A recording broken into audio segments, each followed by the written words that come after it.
All right, y'all. Welcome to the Unfazed, Unedited podcast, where we provide commentary on complicated topics in an uncomplicated format. I'm Dr. Shaunna Payne Gold, and I go by she, her, hers pronouns. And I'm here with Dr. Ingerfield. How are you doing this week? I am doing good, better than last week. Still a bit congested, but hanging in there, hanging in there. Um, my pronouns are she, hers, and we are excited to be with you this week. We have some good to chat about, so looking forward to diving in. Awesome. Sounds good. Well, I'm glad you're feeling better. And yeah, the ickies take a while to get rid of. Kendrick is taking like 10 days to finally feel like himself again. So yeah, I'm glad you're feeling better. But look, I hear that we have some fantastic topics on deck today. And Hmm. the first one starts with the MLK arson, right? Like, how Yeah, ridiculous is that? yeah. Phase one, we're jumping in feet first, head first. So you had sent me a note when this was happening, and I was alarmed, right? I have visited MLK's home in Atlanta, and you have too. And so before any of the information emerged, we were, throwing our hands up and pretty upset about it. And we both made some assumptions that ended up not being the case. That's what we want to talk about. But so it transpires for folks who are not aware that a woman named Lanisha Centrice Henderson was arrested. A military veteran, I believe, African American woman, potentially with mental illness, although that is not confirmed. And she has been arrested and she's being held right now, is as I understand it. But there's a video of the event, which I haven't watched in full, but you have, I believe, Shauna, and it's interesting. Some interesting dynamics played out in that video, right? So we thought we would talk about that and then maybe talk about our own assumptions as we kind of started to understand the issue. Yeah, yeah. I happened to watch the video before I read any of the details, and I immediately identified it as MLK's house. It's a pretty distinct looking house, especially if you've already been there, you can kind of pick it out.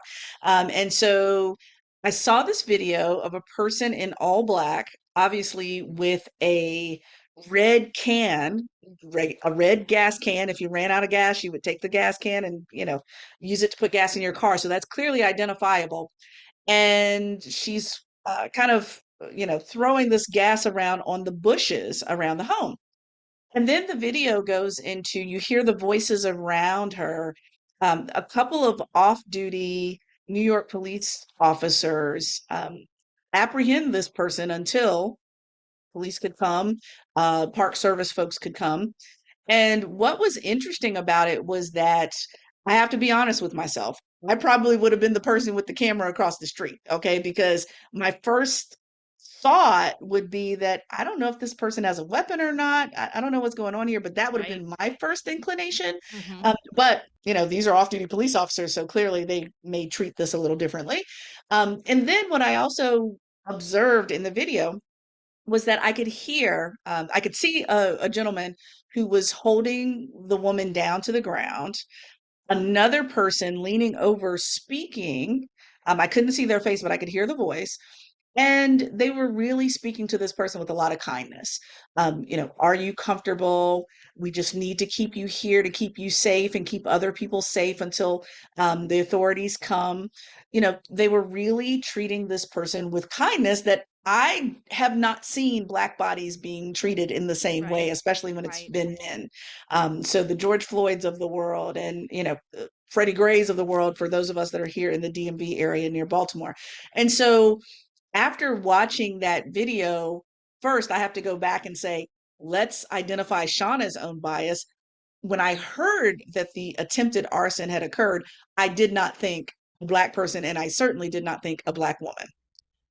When I Mm-hmm. saw the video, Lisa, shock and awe. Okay, shock and awe when I Yep. saw the video. Yep.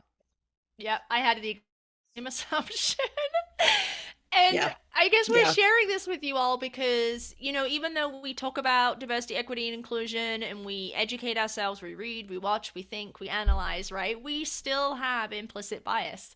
And so we definitely were surprised, shall we say, because we don't often see African American women vandalizing, right, or being in that role. And so, and Yeah. given that it's MLK's house, I for sure thought it was going to be a white person, given our climate that we're in, um, and that it was like an act of violence against an important historical figure, both Mhm. for African Americans in this country, but for this country broadly, right?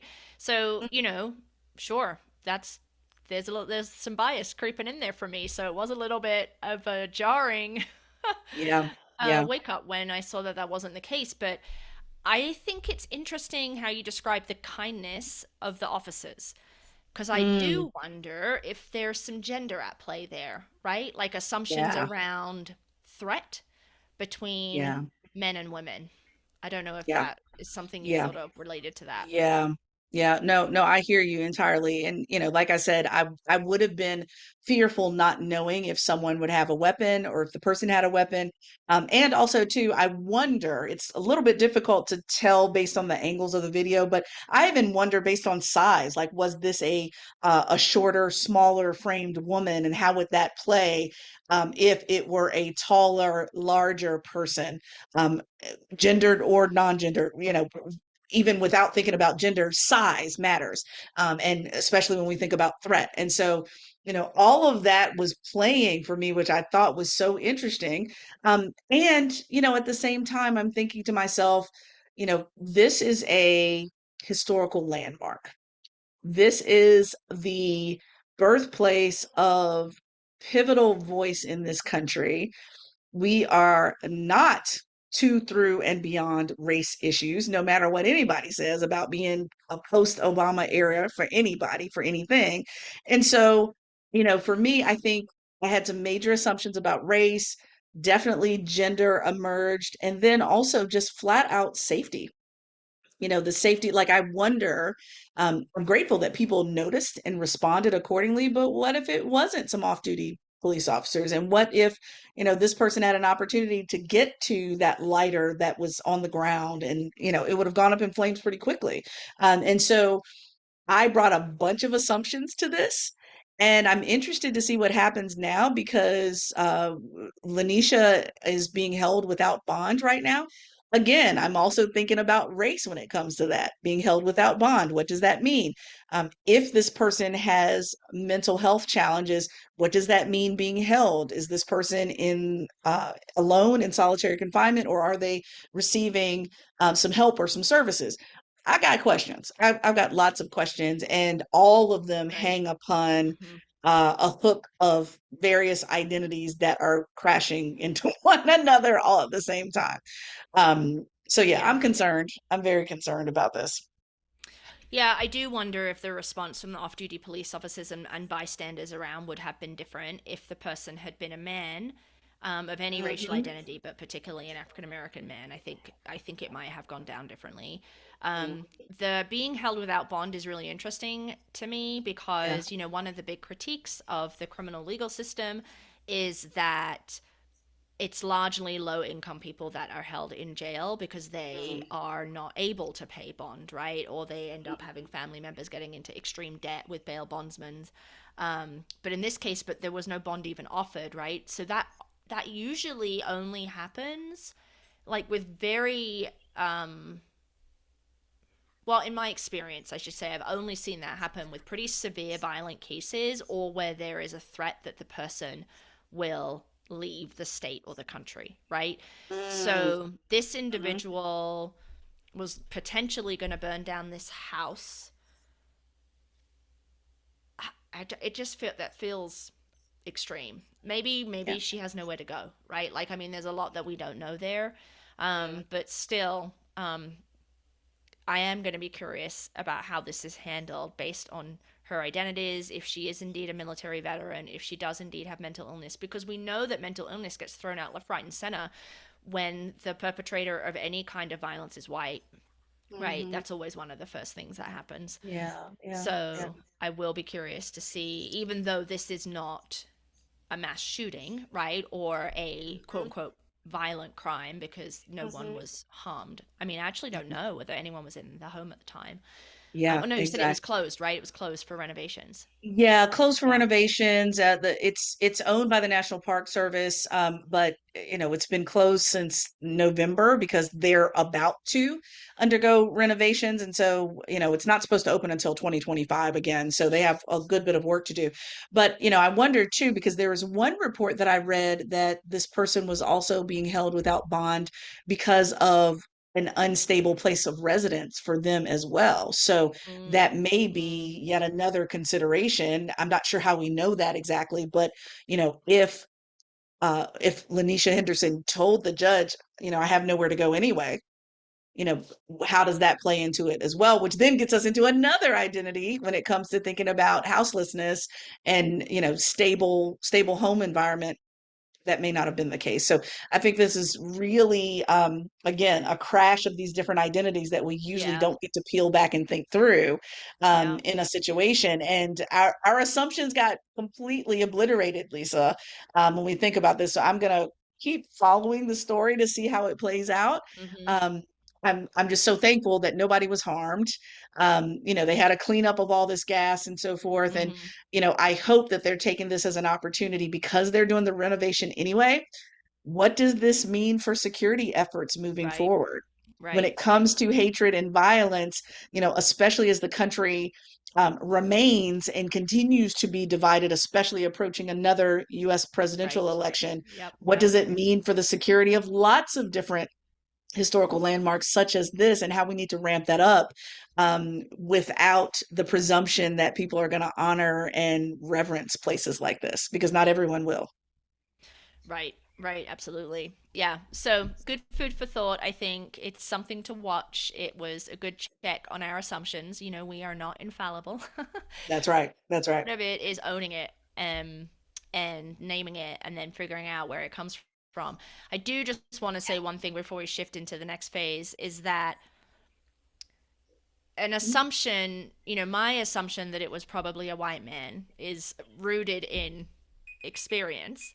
Um, and so I think that's the same as racism, right? Racism is a system, it's not an individual assessment. So I just want to throw that in before we shift to phase two. Absolutely. Right, right. Absolutely. Absolutely. Yeah. And so, I think what's interesting about phase two is that yet again, we're getting into more identities that we usually don't talk about as often. We usually talk about race. We pretty much talk about gender a good bit. But I also sent Lisa another video which I thought was really important for us to discuss. So, a traffic reporter for Global News in Canada, her name was Leslie Horton.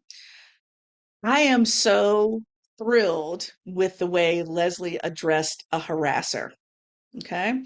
And what Leslie did was, and I'm going to quote everything she said. She said, quote, I'm just going to respond to an email that I got saying, the email she received saying, congratulations on your pregnancy. Uh, Adding the email also read, if you're going to wear old bus driver pants, then you have to expect emails like this. And the email was just hateful as hell. I mean, it was just really hateful. Um, but then Leslie, addressing the email, says, quote, so thanks for that. No, I'm not pregnant. I actually lost my uterus to cancer last year. And this is what women of my age look like. And when I saw the video, I'm thinking, so, okay, Lisa, last podcast you said I gave a good bit of grace to Jamiroquai. This week, I'm giving zero, zilch, nada, no grace to nobody on this one, okay? None whatsoever. I was fuming when I heard the email being read, and that was before her response.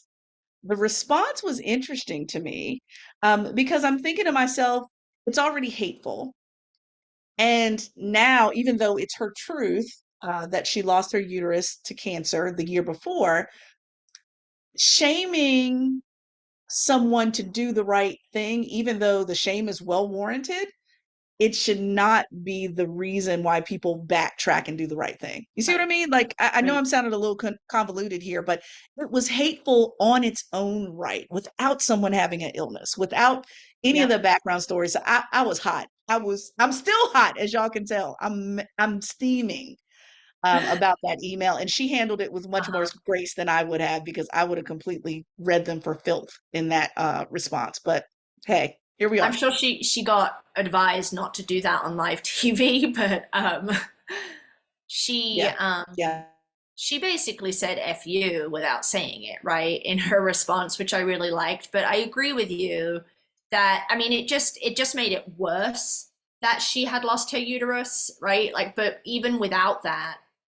the critique of the way that she looked, the pants that she was wearing, the size of her stomach, whatever, right? Like, it's just that kind of shit men generally don't get feedback on, like film stars personalities. It's not that it doesn't exist, I'm sure it does, but the degree to which it exists is minuscule as compared to people who identify as women, right? And trans people too, and non-binary people, I imagine, fall into that too, into hate mail that comes up targeting the way they look, their gender expression, whether or not they're aging. And it does call into it, it raises again that notion that women don't get to age and maintain respect, but men do, right? Men get gray hair or salt and pepper hair or whatever, and they're all like wise and, you know, attractive, right? But yeah. women, The gray yeah, fox. that doesn't happen for women. They're washed up, right? They're too wrinkly, their stomach's too big, right? Whatever, whatever. And so this was just another example of this. And yeah, it made my blood boil. I was so mad when you said that to me. And I've noticed it's been like on big networks here in the US, like ABC, CBS, they've even played it too. So it's pretty much taken off. Um, but I don't know. Do you think the person who wrote that email feels shame? Like, Well, part of me, and Lisa, I'm a person of faith. I do believe in my spiritual perspective and all of that. And I do think that they're just flat out some people that are demonic.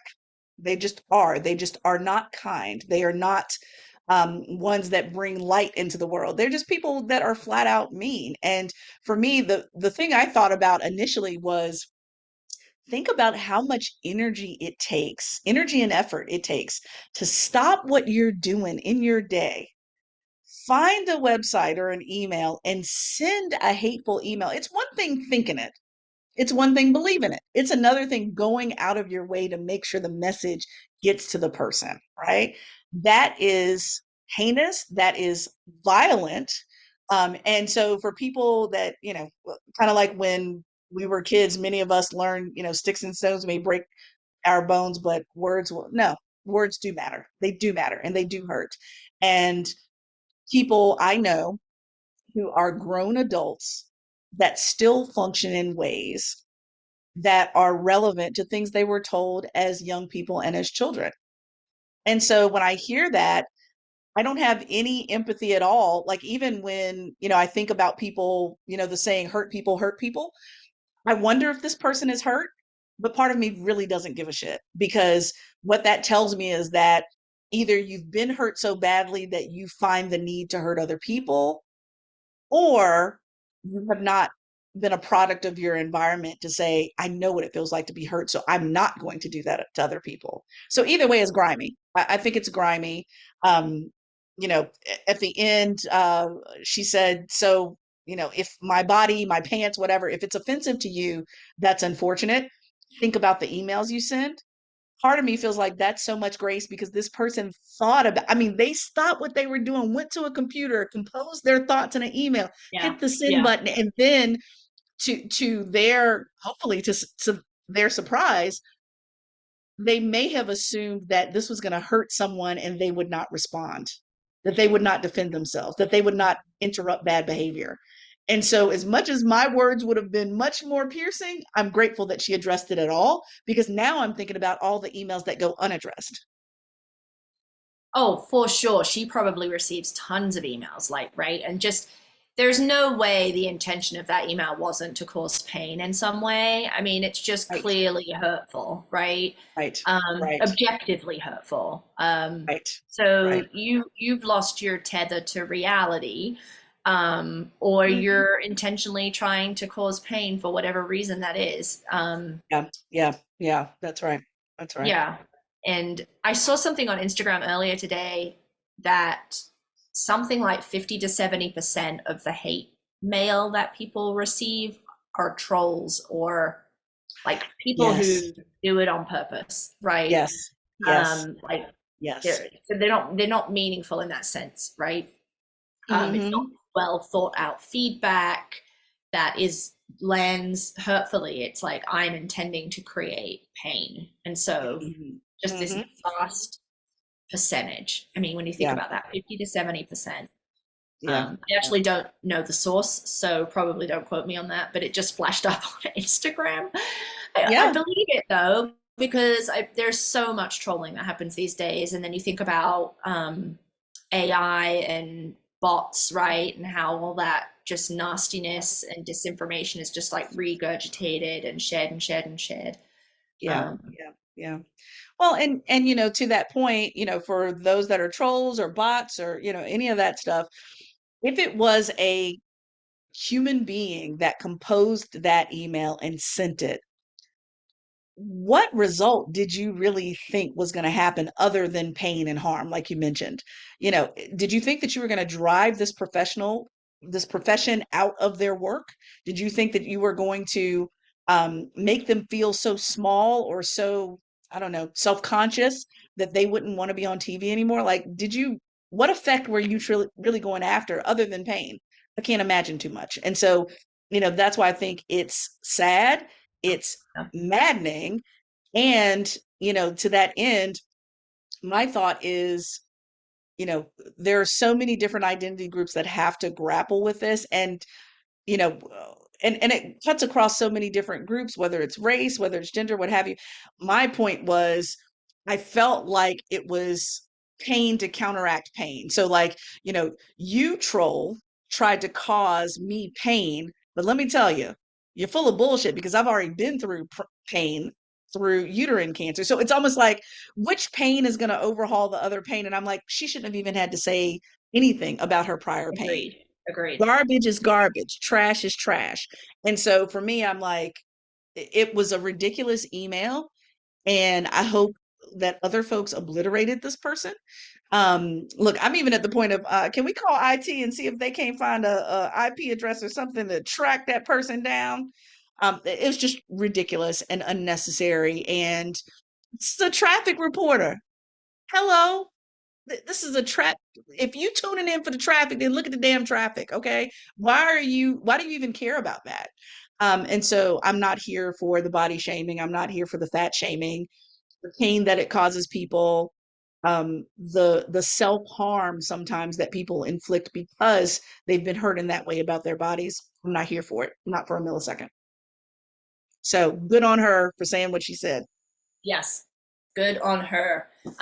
Little side note for people who are watching this, I'm like getting confused because I have this darn beeping thing happening again. I can't figure Yeah, out where what's it's going coming on over from. there? But I What's think I going figured on? it out because I time our little phase segments and I didn't turn off the sound. So the computer is beeping at me that the time is up. And I'm like, where is this beeping coming from? Because I'm not wearing my headphones this week. And so I assumed it was the microphone. So I unplugged the microphone and it stopped like coincidentally, I guess. And then it Oh, started beeping again, wow. and I'm like, I don't know where this sound is coming from. So that's why on the visual, I'm like looking all around my desk here. So I apologize for that, but I figured it out.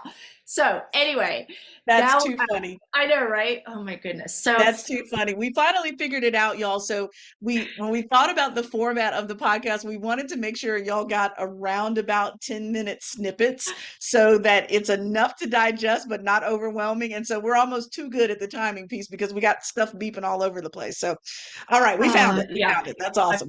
figured it out. I figured it out. So it took me a while. It took me 2 episodes to figure it It's out. all Okay. good. It's So all let's good. so sliding into phase three, then we have another listener question that I wanted to bring forth because I think it's kind of interesting. So, okay, so picture an organization. The example in the listener question is a nonprofit, but I don't think it is necessarily doesn't have to be specifically a nonprofit, right? And the organization is small enough, doesn't have a chief diversity officer, right? But the CEO is a white woman. And the CEO is a white woman who really believes in diversity, equity, and inclusion, or at least articulates verbally their belief, right? They have all the right language around it. And so they're looking at implementing some diversity, equity, and inclusion strategies in the organization. But through their self-proclaimed knowledge and allyship and commitment to the cause, they end up slow walking these DEI processes because they become a gatekeeper to the DEI processes because no one knows as much of them, right? And they're questioning or perseverating on concepts or ideas because, well, maybe that might not be as inclusive as you think, right? But ultimately, it's a little bit smoke and mirror-y that then stymies any progress on DEI. And I think that there's possibly two manifestations here. One where you just have a clueless white woman who really truly thinks that she gets it and she is totally committed to DEI, but doesn't recognize the way in which kind of white supremacy is manifesting. And so it's like she's not realizing that she's shutting down the process. But I think there's also like a more sinister option where the white woman is like actually not bought into DEI and is using her positional power and proclaimed DEI skill and expertise intentionally to shut down other people's suggestions and slow roll it. So that was not in the email, that second piece. That was me editorializing it as possible Yeah. options. But I'm really wondering what you're Yeah. thinking here in terms of what might the motivations be. And more importantly, how on earth did the folks in the organization manage that or handle that? Yeah, yeah, yeah. Well, the first thing I think about as you're giving us this example here. So back in March, which you know about this, Lisa, back in March, I had the convening for the certificate program that I've been taking at University of Pennsylvania around social impact strategy. And so much was mind blowing at that session. But one of the most mind blowing things that I heard was when you're trying to design a solution through social impact strategy, you have to think about, yes, what's the right thing to do, but also who are the right people to do it. And when you're telling me this story about white women gatekeepers as leaders and nonprofits and so forth, I feel like it's almost like when two people try to drive the car at the same time, it's like, no, maybe you need to be gassing up the car. Maybe you need to be the damn pit crew to make sure that the car has the gas and the resources, but someone else needs to be driving. And that's where I think it gets interesting when it comes to gatekeeping. Remember, gatekeeping goes both ways. You can keep the gate closed or you can open it. And when you have the power to Yeah. keep it closed or open it, then what role are you playing? Are you keeping it closed more than you keeping it open? And rationalizing it and weaponizing good DEI language in order to do it. So, I think it brings up a bunch of questions around when it comes to white women leaders holding their own gender oppression, yet at the same time, it gets back into the white supremacy model that we talk about all the time, Lisa, around how overanalyzing and perfectionism, even for the well-intentioned, still slows things down too much. Mhm. And at the same time, people who cannot see through the right language and the wrong action, right? So you can pull out all, I mean, folks even had that conversation about what's her name, about Robin DiAngelo, who wrote the book on these particular topics around white fragility and nice racism and so forth, there was some question about her in particular when she talked about being an ally, but yet, some things going on around whether she actually gave money to the nonprofit organizations and so forth that she espoused to.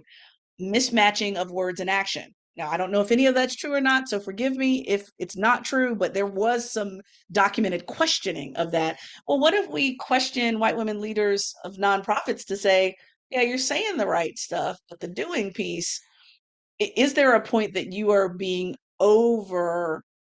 how can I say, overly vetting, overly perfectionist to the point that nothing gets done. Lisa, it's kind of like when we wrote our dissertation. An imperfect done dissertation is better than a perfect undone one.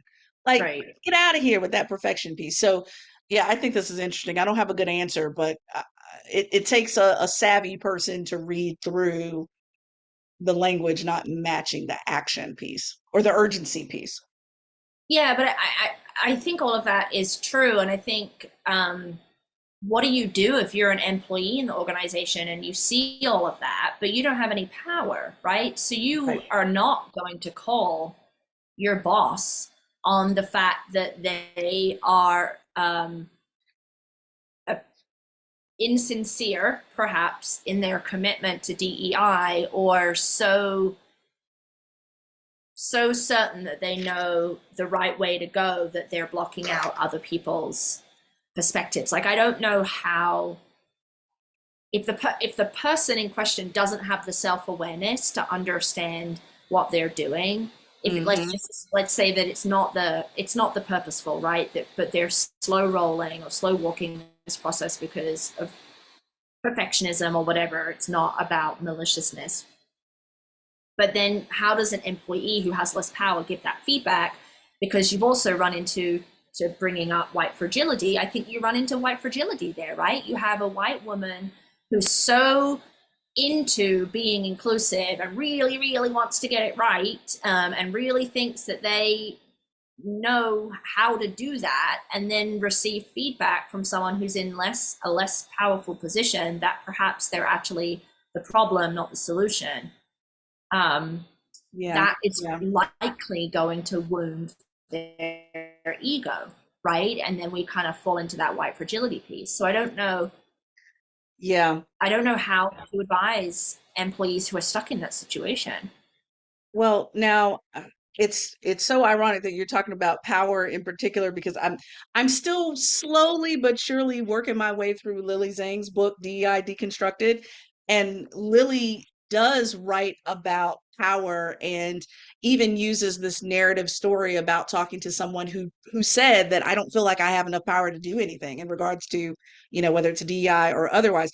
And so Lily breaks down power into six different variations, but I think the one that pertains to this is going to be interesting because I think it might be either expert power, informational power, referent power. So the person that you're talking about as far as a white woman leader would be the formal power, right? So, we know pretty much what that is with titles and, money and influence, so forth.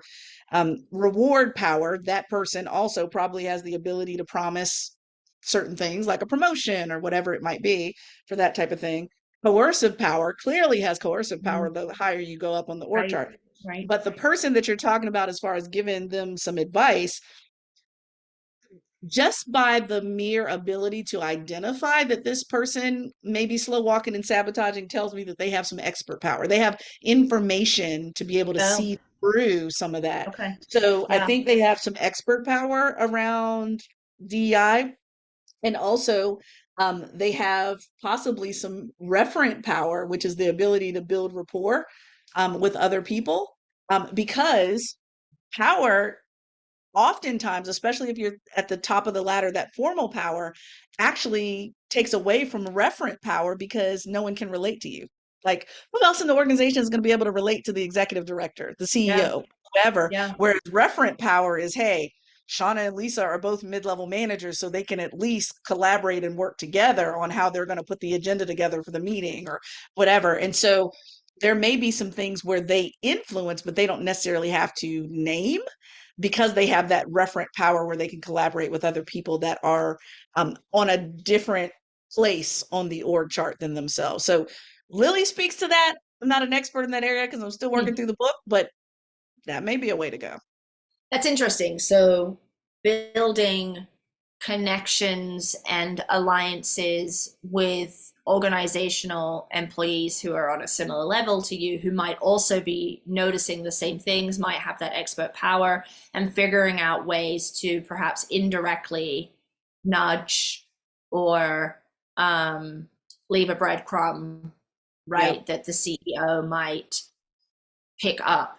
I do, Hmm. I think that's useful. I think that would be useful. I know. I used to listen to this podcast that was called Work Appropriate. It finished. It ran 3 or 4 seasons, and there were some good episodes on there. But I always left the podcast feeling like the guests and the host kind of just talked around the issue and never like offered direct solutions. And so I'm trying not to do that here for the listener, right? Like, what are some tangible things that you could do? But I mean, I guess it also depends on the safety of the organization, because you could have a CEO who thinks that they know everything about DEI and so are like, trust the process, right? But the process isn't actually going anywhere. But the culture as a whole is generally safe. And so maybe you can have those conversations. But presumably there are also work cultures where there isn't that safety at all. So it Right. might feel really challenging, even with that referent power that you mentioned. I don't know what the situation is in this particular listener question because that wasn't addressed. But I just this white woman thing, as a white woman, I find that frustrating because Yeah. it's similar to some of the commentaries we've seen online, Shaunna, around whether or not white women should apply for chief diversity officer positions, Hmm. like whether that's Hmm. their place, because they do have an experience of oppression through their womanhood, right? But they have Yeah. significant racial privilege. They might have experience of oppression and privilege with other identities. But Hmm. there's some fairly strong feelings about whether or not white women should be applying for those positions. So then what does it mean, absent one of those positions where you have a white woman taking charge of Hmm. the diversity, equity, and inclusion process at an organization? Feels kind of similar to me. Hmm. Oh yeah, it definitely feels very similar. And at the same time, it's kind of a both and conundrum where do we feel comfortable with a white woman taking on this role, and at the same time people of color, LGBT folks, other folks saying, but don't want to be the chief diversity officer either. So it's like the piece of, I'm glad someone stepped up, but is this the right someone to step up? And do they know how to function in that role as someone who still carries privilege in one place and not in another? Right. And so, that's where, again, going back to my point around, are you the right person to do this work? If so, when even thinking about a chief diversity officer, I would completely envision a white woman doing the work differently from a person of color, a man of color, an LGBT person, et cetera. They have to do it differently because their oppression is prominent, but also their privilege is prominent at the same time. Right. And so how do they manage that, and how do they leverage it? Do you see them leveraging that in their favor or not? Or leveraging it in other people's favor, rather, I should say, or not. And so, yeah, I'm it makes me sad because when I originally thought about gatekeepers, I thought about, this is the person that's like the door person. They open the door of opportunity for people. But based on, what you're giving us here, oh, this is the person that's putting 15 locks down the door, and they will let you know when they feel like unlocking the door. I'm like, that's not quite what I envisioned originally. Now you're Mm-hmm. interrupting my thought on Yeah. that. And how to help them understand that there are always some growing edges, even as you have the right language. Because it sounds like this gatekeeper may not have the cultural humility that they possibly even espouse, and how to name that in real time. Yeah, I think that's probably an accurate assessment based on what the listener emailed, Hmm. because there's that concern around the fragility piece, right? And I think if you have Yeah, cultural humility, you're less likely to be susceptible to critiques, and that fragility is less likely to rear its head. I mean, yeah, not Yeah. going to be arson probably, because we all, for people who want to do the right thing and then told they're not doing the right thing, that always stings just a little, right? Oh yeah, of course. Of course. That's Yeah. right. That's right. Yeah. And being open to that critique constantly. Yeah. And I don't even want to say that. Let me take that back. Don't be open to the critique. Seek out the critique, Mm. because there's some privilege in, let me sit back as a white woman or a privileged person and come to me if you have anything, because it takes a Oh, level of yeah. courage to come to that person. So if you're in that role, seek out the feedback so that people start to feel more comfortable providing that information to you, because you have to exercise the privilege in a different way. So Mhm. mm, if they have the level of cultural humility they need, they will actively seek out what their growing edges are, and then maybe this won't be as much of a problem. Um, but yeah, that's a tough Yeah. one. I don't have a good answer for you. All right. I Well, tried though. I listener, tried. hopefully this was helpful. Us kind of like talking out loud about and thinking about how you want to handle, if you want to continue to handle this in your frustration. But Mhm. great question. Um, Yeah. we would love to hear from everyone who listens to the pod. If you have similar questions or things that have stumped you or you'd love our perspective on, like this weekend, last week, we don't always have the perfect answer, but Mm. we certainly will be in the mix with you. So Yeah. I think Yeah. that's a wrap for this week. What are you thinking, Shaunna? How can folks get a hold of us? Yes, please do. Well, as you can see, we've had a couple of listener questions, listener letters, listener emails, messages. So please, we encourage you to do that. But you can, of course, we want you to find us on YouTube, unfazed, unedited, brackets around the un and unfazed. Go find us there and follow us, subscribe. We're on Instagram, of course, LinkedIn. We're there as well. Please find us there. And you can always email us at info@unfazedpodcast.com. And, our website is always there. Please don't forget, Lisa and I worked really hard on 115 episodes before we changed the format. So you can go back and listen to some of those in the archive at the website unfazedpodcast.com. You can find us there, new and old shows. And share, please share. Use this as your professional development, some of your training, even a what I call a spark in dialogue, a spark to a conversation that you may want to have at work or elsewhere. But share it with your friends, coworkers, or others in this phase of your life. So until next week, we'll see you soon. See ya.